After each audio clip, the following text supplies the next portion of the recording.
The Lord be with you. A reading from the Holy Gospel according to St. Luke.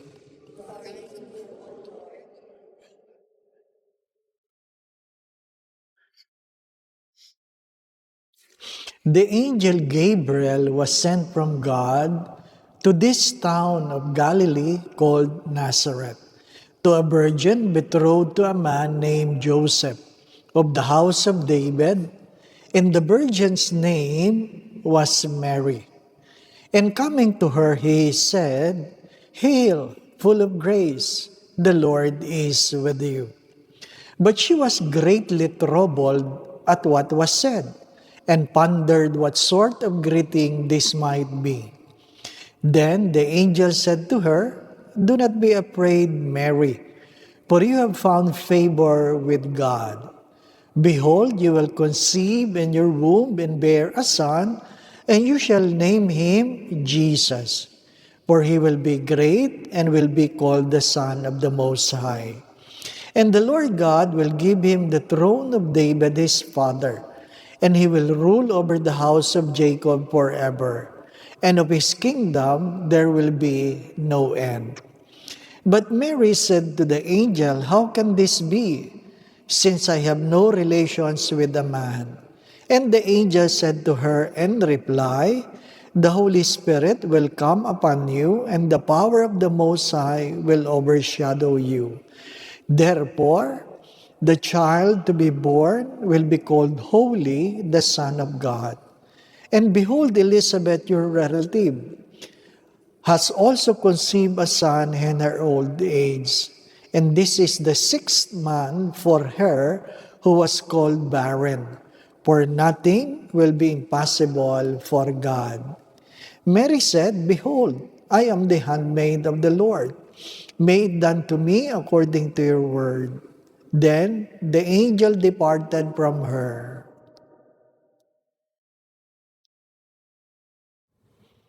Brothers and sisters, the Gospel of the Lord. Praise to you, Lord Jesus Christ. Every time you hear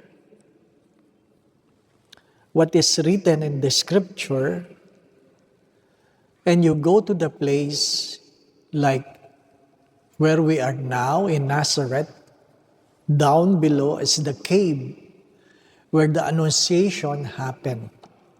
So, you always ask the question, did it happen here or somewhere here? Hello. You have to understand this. Did it happen here or somewhere around the place? Ano pa? The Annunciation, if you go there in front of the altar, it says, "And the Word was made flesh here," to be exact.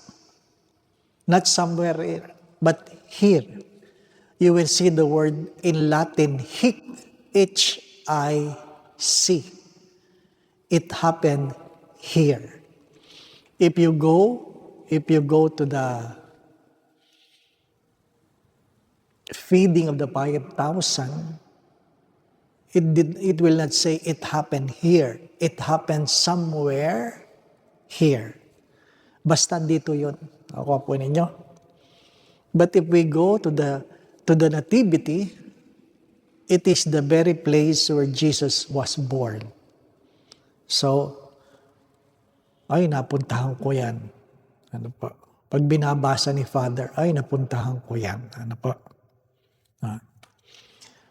Blessed tayo dahil konti lang ang pilgrims, nakakapagmisa tayo dito. Ano po? Nakakapagmisa tayo sa sanctuary mismo. Now, the second point is very important. You have to understand when you say yes in one thing, what you are saying is no to the other thing. Dahil pinakasalan mo ang babaeng yan, wala ka ng ibang pakakasalan. Di po ba? No? Dahil sinagot mo ang lalaki yan, wala ka ng ibang sasagutin. Your yes can be a yes to a certain thing, and because of that, what you can say to other is no. No. You cannot say yes to everyone. A yes in here can be a no in another. Third, you might not be thinking about this, but a yes to God, regardless how simple, will change your life and the lives of others. Ano man ang pagsasabi mo ng oo sa Diyos, babaguhin ito ang buhay mo at babaguhin ito ang buhay ng maraming tao. Naintindihan ba ni Maria yung kanyang pag-oo? Naintindihan ba niya? Ang sagot ay hindi. Kaya nga sabi niya, how can this be? May mga bagay na hindi nyo kailangan maintindihan o talagang hindi nyo maintindihan. Di po ba, no? Pag sinabi ng anak mo, Ma, bakit mo sinagot yan? Ang sagot mo, hindi ko naintindihan noon. Di ba? Ganon talaga. Hindi mo naman talaga naintindihan. Kasi minsan, pag in love ka, hindi ka nag-iintindi. Ano pa? There are things you don't understand. The Annunciation is something that Mary was unable to comprehend completely. But because she made a yes, it changed her life. Binago nito ang buhay ni Maria. Binago nito ang buhay ng buong Nazareth. Hindi naman ito kilala dati.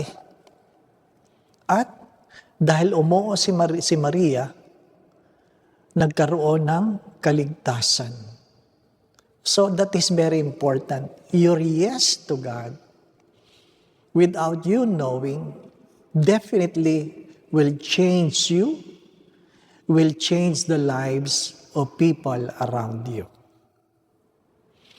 Kaya nga, when I entered the seminary, this year I will be celebrating my 28 years as a priest, plus 5 years nung ako'y pumasok sa seminaryo. That is 33 years ago when I said yes. Naisip ko ba na magpipilgrimage ako? Hindi ko naisip yon. Naisip ko ba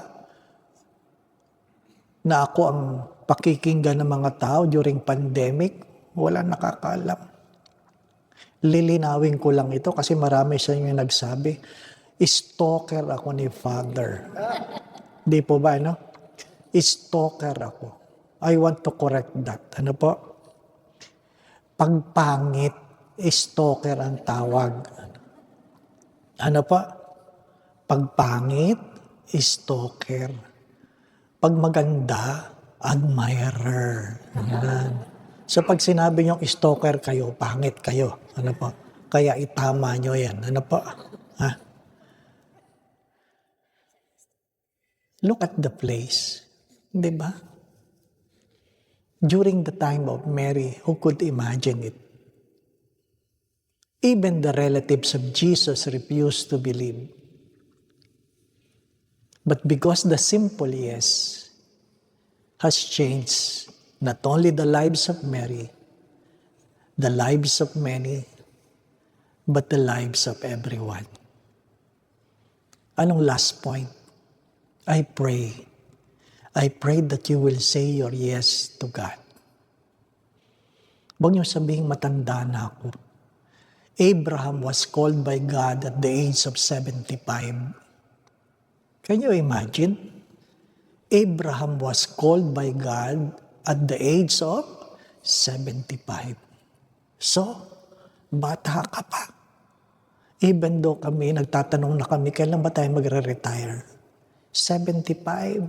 Ang retirement namin mga pari, 75. Kausap ko yung kaklase ko, sabi niya, 75. 58 pa lang ako. Nanginginig na ako. Well, don't limit God by your own limitations. Hindi mo maintindihan lahat. But I hope you will bring this home. When you say yes, it will change everything. And this is the grace we would like to ask from the Lord in this Eucharistic celebration. That you may be able to say yes. Not because it feels good. Not because it is what you like. But it is what God wants you to have. Inuulit ko. You say yes, not because it feels good. Not because it is what you like. But it is what God wants from you. Amen. Again, going back to what I've said, your yes to God will definitely change you and will change the people around you. There are things you will not understand until it happens. There are things you will not understand until it happens. No? Ano lang, segue. Nung nag-reunion kami ng high school, yung mga classmate ko, hindi talaga sila makapaniwala ako ang naging pare. Ano pa? Gusto kong sabihin sa kanila, ako rin. Ano mo? Ganon talaga ang buhay. May mga bagay na hindi natin maintindihan. Kasi mayroon sa aming 5 nag-apply magpari. Hindi lahat naging pari. Yun talaga mga mukhang pari yun. Ano pa? Well, yan ang misteryo ng buhay. Ano po?